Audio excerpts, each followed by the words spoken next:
Welcome to Art Speak with Kate. I'm Kate Brown and join me in the show. See how we turn coloured glass into pieces of art. And kids will show us how to do the 30-day challenge. We'll have a sneak preview behind the scenes of a musical, and we'll find out what's meeting the ground at the local art gallery.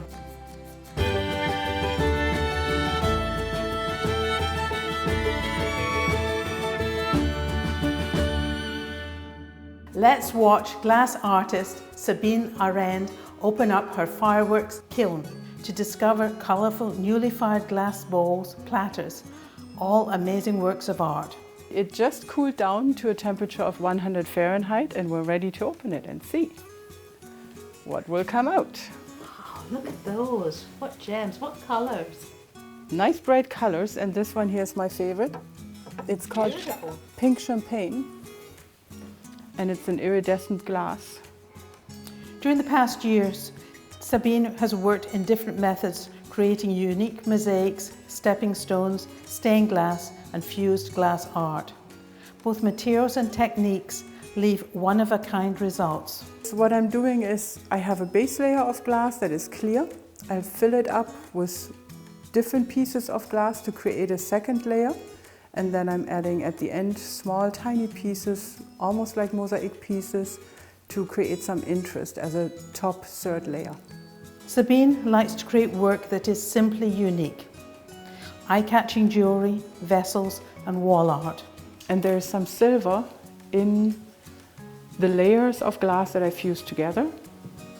These pieces are 2 or 3 times fired, and the chemicals that were used to create the glass react with the silver, and they just have beautiful effects. I cut it up, I play with the pieces, and I find that very nice that I can actually see how it most likely will turn out, or I can work on the balance. Sabine's work and studio will be on show at the Comox Valley Art Studio Tour, May 27, 28, 29.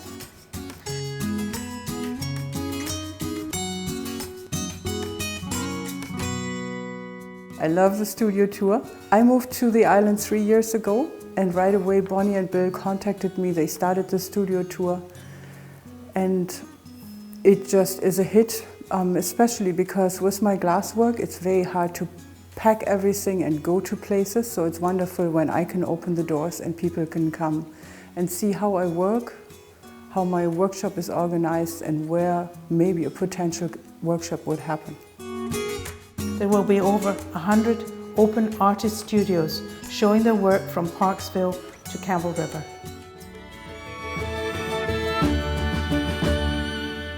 Draw something every day. Drawing is a proven mind opener, and it can lead to new ideas, new approaches and new achievements. The Comox Valley Arts Council encourages everyone to recalibrate your brain, get out a pencil and paper and draw. Draw something every day for 30 days for the 30-day drawing challenge. I drew the octopus. I tried to make it look more realistic, and I just used pencil. I didn't use color because color, I don't know, I'm not that good with color. Very good, a lifelike octopus there. Yeah, thanks. Well, I did it last year. I didn't get to the end. I think I got about 10 days, and then this year we saw it on Facebook. You had to draw a robot. I couldn't think of a robot, so I just drew R2-D2 from Star Wars. The 30-day drawing challenge came to us last year, and it was a really exciting project, a really simple way to engage a whole community, and it extended out into the whole world. I don't know how many other countries got involved, but like relatives that knew somebody in Canada that was working on 30-day drawing challenge got involved as well. So we had posts coming in from Europe and other places as well, which is really exciting. I love this that this is the start of the day, that this is the first thing that she thinks of. And after this is over, I'm like, okay, I think we should come up with some sort of jar of topics or something like that. The fact that the first thing she wonders every day is like what she's going to do creatively is awesome. So I'm now inspired to do some sort of variation on this to keep it going. Is there a storm going on? Because that sailboat is crashing into the rocks? What does it look like if there's a big storm going on? What does that look like? Yeah, I think it would be safe to say close to 700 people have gotten involved over the last two challenges. Worldwide, all ages. Yeah, from right here in the Comox Valley. And she's really got enthusiastic about it. Yeah, well, what's the first thing you say every morning? Mom, can we do the drawing challenge? Yeah, you're like, what's the drawing today, right? So the first thing we do every day is look up what the drawing is. And even if you don't, like there was another one where I didn't think you had ever seen, I was like, I don't know if she's ever seen an X-ray, but you had seen a picture of an X-ray, like on a brochure or something with like a person behind a square X-ray, and so she just like, she drew it and was like, there's an X-ray and those are the ribs, and yeah. That's what's kind of cool about doing it with like a kid, like a really little kid, is it's what they associate, like what they think of, like the view from an airplane. I didn't bring that one, but I said the view from an airplane, and she hasn't been in an airplane before, so her take on it was totally different. Pretty cool. So we're learning concepts along the way too. So if she doesn't know what something is, then we're also learning about what that thing is, which is neat. Check it out. The art will be on exhibit at Elevate the Arts in Courtenay in June. So what does it take to put on a musical? There's painting, there's props, so many things, and it all comes together as a community activity in the upcoming musical, Have a Heart. From rock and roll to gospel, to Broadway, to Beach Boys music. And it all starts with the jukebox. Let's have a sneak preview behind the scenes. We started out buying some lights, just the LED strip lights, and then we decided that we knew the shape of the box, so we built that. And trying to create the light tubes was the big issue. Great. And pool noodles became... And LED lights. Yeah. My forte is doing primer coat. I do the stuff before the experts come and do the nice touches to the wood. So I'm just putting the base coat on. Meet Me at the Jukebox Diner is the creation of composer, producer, director Gloria Herford. So this is a community performance. It's totally community. It is, when we started this, we called it Have a Heart Dinner Theater, because we were doing this around Valentine's, which heart theme, and also all the money was going back to the community, so have a heart and give, so all of the profits go back to the community. Once he only sang in the shower. Now Walter has come out of the shower and is as comfortable singing in the workshop garage as on stage at the local theatre. I love it. I absolutely love singing. I have always sung. Until about 6 years ago, though, that was limited to singing to my wife and children and in the shower. In fact, my wife likes to tell people that some guys have come out of the closet, her husband came out of the shower. Yeah. Gloria has a way of, she gets you started. You start out doing a little bit of painting, and then you end up doing a little more painting, and you might do some stage work, and occasionally you get a line in the play or something like that. She keeps building you every year to do more stuff. The Strathcona Sunrise Rotary Club are partners and sponsors led by Richard Clark. The Dinner Theatre, Meet Me at the Jukebox Diner, is a fun community event and will raise funds for Comox Valley Therapeutic Riding Society and the Comox United Church. We have 18 in the chorus, and we have a few non-singing parts as well. And it is all about the music, Kate. It's in this show about 35 songs, but they move quickly. And these people learn a horrendous amount of music in only 6 weeks. This was another reason why I wanted to do dinner theater. When we moved here, I'm a newcomer like you were, and saw the wonderful music scene that was here, I did see that there was no dinner theater. And I thought this might be an avenue in which we could add something that wouldn't take away from the community, but add to it. And then also, if we give back all the profits, you know, it was the idea. Well, anybody who calls me a jerk has got it right, because I'm actually a soda jerk in the play. So that's what I play in it. So I'm a soda jerk. Of many talents. Yeah.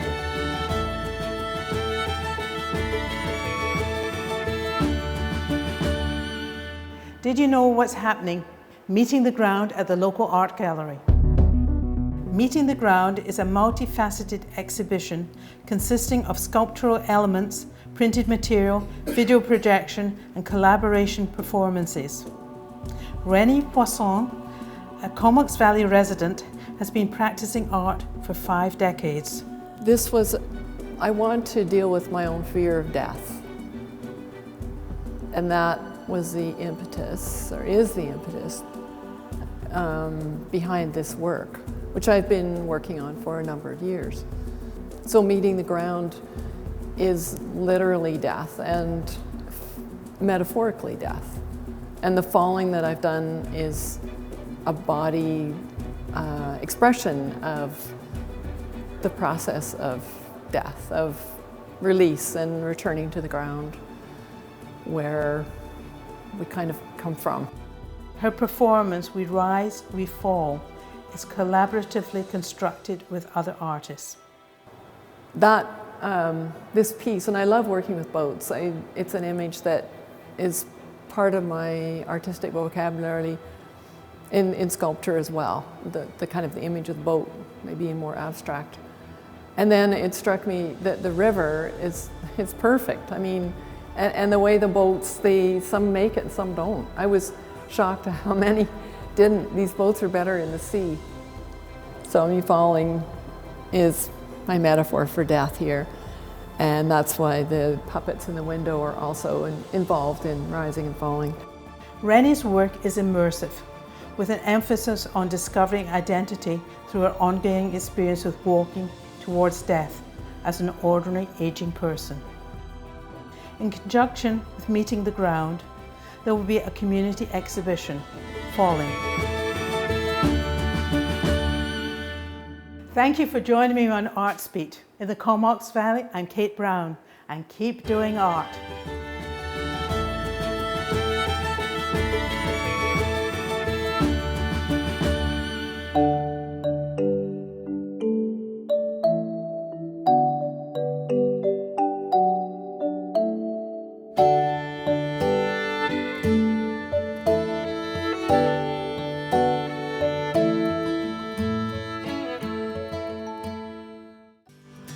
Did you know there are over 180 writers who have called the Comox Valley their home? The Comox Valley Writers Society recognized this cultural wealth of writers. They took on the massive challenge to create an anthology and together produced this great book, Writers and Books, Comox Valley, 1865 to 2015. Terry James and Christine Dickinson co-edited the book. Certainly that was one of the aspects that really intrigued me to begin with, to try and find out something about the authors that have been writing about the valley and writing in the valley since we discovered 1865 or thereabouts. Well, it was really the centennial of the city of Courtenay. The Writers Society has been around for a good number of years. We don't know exactly when it was started, but it could be back in the 40s and 50s, and it's gone on almost continuously since then. And I thought it would be good if we could do some sort of a legacy project, something to contribute to the centennial. So, some of the writers we knew most about were those that had written about the valley, because that was our entree into finding out about the valley. It's been something we've all known about. We've all known about Eric Duncan and about Reg Pidcock, who wrote a very influential journal. Right back in the 1860s, very soon after he arrived here, and he was one of the first. The book launch in the Courtenay Museum was a great way of bringing 58 local authors together. The foreword is by Alan Twigg, who is the publisher of BC Book World. And his first paragraph: I was excited by this book even before it existed. Having gathered and published extensive information for and about more than 11,000 authors of British Columbia, I am now thrilled to see this illustrated project, under the direction of Terence James and Christine Dickinson, has uncovered countless local authors that I will now need to add to my provincial inventory. Every writer has a passion to write. They have a story to tell, whether it be a work of history or local history, fiction, scientific discovery, whatever the story is, it's their passion, and they want to get it into print. As we dug a little deeper, we found out that there were academics that had written in the Valley, and going right back, and the diversity of their subject material was really amazing. We had Alan Pritchard, who he lives in Victoria now, but he was an academic in English literature and made some very significant discoveries. Some of them will only ever write one book, but it's significant to them, and it may be very significant to the local community or to the scientific community, and it really deserves to be recognized. So one of the delights of the project was just the feedback from people who otherwise don't get very much recognition, and they were just delighted to be included in the project and to be able to come out on the launch night and feel celebrated. We're pleased to welcome Paula Wild, author of several books in the Comox Valley, and notably her new book, The Cougar, Beautiful, Wild and Dangerous. The Cougar book is natural history, scientific research, and first-hand personal accounts, plus potentially life-saving information for anyone working or traveling in cougar country. Well, I've always, ever since I was young, loved hiking and being outside in the outdoors, and I never thought about cougars, but in the 1990s, attacks against humans spiked dramatically, and I just realized, oh, you know, I really don't know what to do if I saw a cougar or in the rare event that one attacked. Then late one night here, just in North Courtenay, where I used to live, I heard a cougar scream in the green space behind my home. So it was chilling. I thought a woman was being murdered. I was just running to phone 911 when I heard it again and realized that's some kind of animal.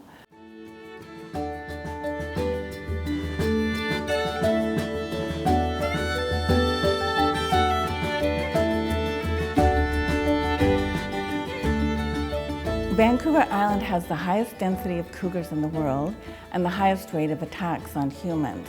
So that's pretty scary to find out.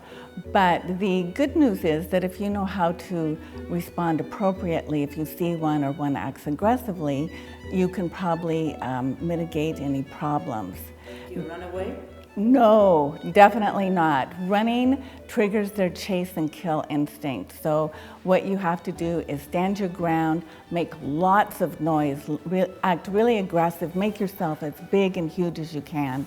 And even if you see one on a trail and it doesn't, most of the time they hide or run away, but if it doesn't do that and seems a bit too curious, you should still act very aggressive, because that will teach the cougar it's not smart to hang around people.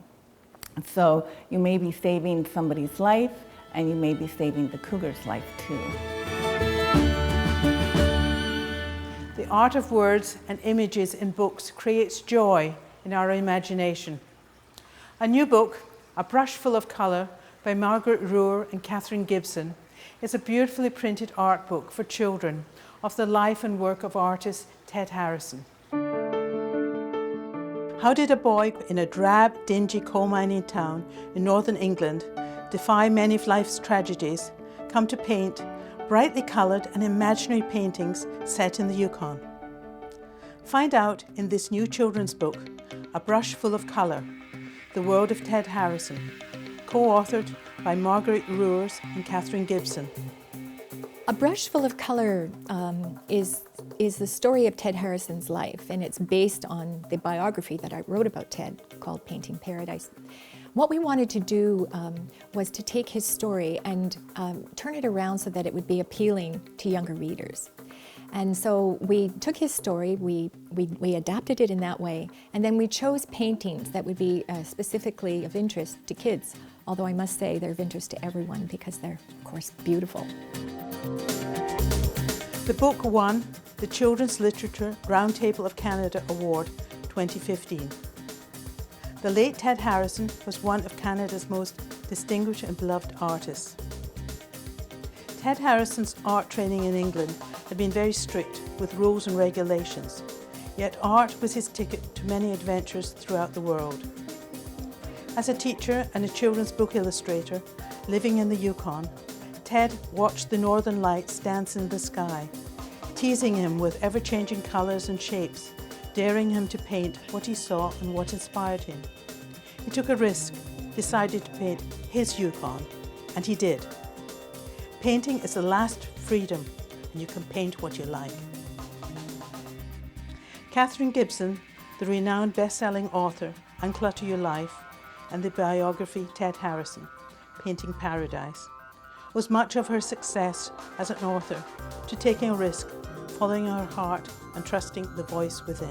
What I learned from Ted was that whatever we do, whether it be in the creative arts or in life, that we should do what feels right for us and not to be worried about the opinions and the reactions of others.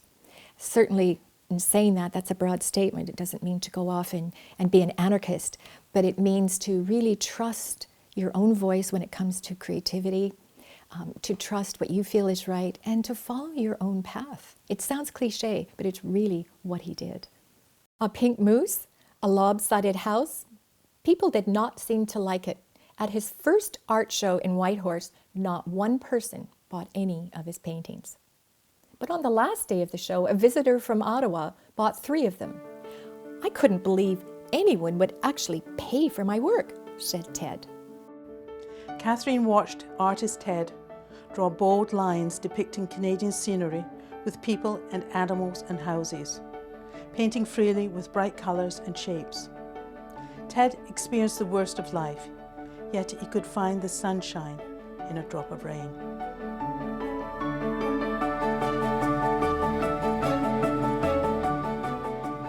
Brushful of Colour is a beautifully printed art book of the life and work of artist Ted Harrison. It celebrates the joy of living in Canada and offers simple life lessons people of all ages can appreciate. A classic to keep forever. Ted shows us in his paintings what fun it is to be Canadians.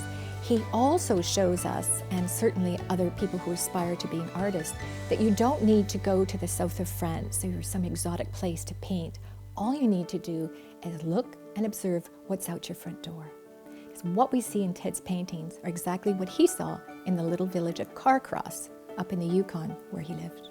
Working on the biography, Ted Harrison Painting Paradise, taking risks, defying what was expected, created a synergy between both artist Ted and author Catherine that grew into a long platonic partnership. A Brush Full of Color is a delightful, fun, informative book about a wonderful man who, although he was an artist, tells us much about being Canadian as well as how to enjoy and follow our own truth. In this book, Ted Harrison has a message to share with children. Keep on reading, writing, and painting.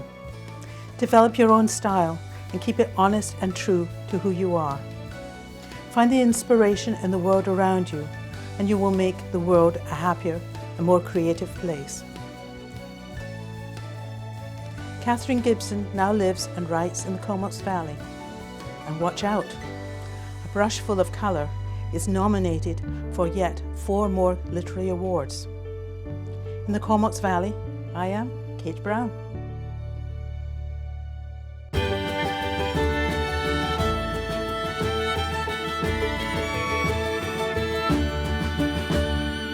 Words have rhythm and rhyme to the beat. In 2015, the Comox Valley Arts Council anointed the first ever Comox Valley Poet Laureate. Welcome Honourable Kevin Flesher, Poet Laureate of the Comox Valley. What does a Poet Laureate do? Well, the Poet Laureate is essentially the flag bearer, the fire lighter, the bell ringer of poetry. You know, I try to make poetry happen where it hasn't happened before and keep it going where it is going and introduce new people to poetry and put on poetry readings and, you know, respond to things in a poetical way. So it's basically an incredibly high-ranking position, yes. Jamie Sproul went for a walk in the woods in Cumberland and fell. He was missing for 5 days and the search was called off. But plucky Sophie Gilmore didn't give up, kept searching and discovered him alive. This story becomes a legend in the poem of Jamie Sproul. Old Jamie Sproul, he's nobody's fool. He is blessed with a heart light and gay. Though a touch of Parkinson's has made quite a mess, he's let nothing stand in his way. One Cumberland day, he stepped out and away to go for his habitual stroll through cedars and spruce, past bears, ducks, and goose, and the seams of Cumberland coal. As he ambled along, no doubt humming a song, he slipped, or he tripped, and he fell. He rolled under the bushes and into a crevice as deep and as dark as a well. His body shut down like a boarded-up town, barely daring to draw a breath. In a coma-like sleep, he lay in the deep, as still and as silent as death. When the word arrived that he had not contrived to reach the terminus of his usual stroll, the alarm was sounded, and villagers abounded to search out that well-beloved soul. There were choppers on high, and through the bush side by side, the searchers and rescuers combed. Through the forest they looked, in each cranny and nook, in the woods where Jamie had roamed. 5 nights and 5 days they desperately sought him, with hopes growing dimmer and dimmer. After days with no sign, the rescuers resigned, but not the stalwart Sophie Glimmer. He's got to be out there. Even a corpse cannot vanish from the face of the earth. Let's go look again. Bring some lucky, my friends, and we'll search for all we are worth. She traced and retraced all over the place in a desperate last chance appeal. And when she found him lying in a crevice dying, she let out a shout and a squeal. He lives, they found him, we cry. The village erupts in a cheer. A hope beyond hope at the end of the rope, the glad tidings fill every ear. Now he's mostly recovered, and he still daily walks, though now with his wife or a friend. Through the forested trails he walks without fail, for he knows every rock, tree, and bend. Like Lazarus risen to walk once again, thanks to dear friends who do persevere, we can count ourselves lucky that Sophie's so plucky. I'd like to buy that hero a beer. What was your thought when you were announced as the Poet Laureate of Comox Valley? I was quite delighted. It was, I was very honored. It was a nice thing. It felt like a really great achievement, but also a big challenge too. And sometimes I feel like, oh, I'm not doing enough. I need to do more. Like I'm, putting on a poetry contest for school and putting on poetry readings here and there and organizing poetry cruises and writing poetry for the newspapers and publishing a book of poetry and things like that, but it's never enough. I always feel like it should be more than it is, but I'm only partway into my first year, so hopefully I'll be up to speed and get more things going by the time I'm done. You're a pioneer, you're a trailblazer in this way. In that way, I like to think instead of, they say the inaugural Poet Laureate, I'd rather be the primordial Poet Laureate, and what do you think of that? Yeah, something like that is good.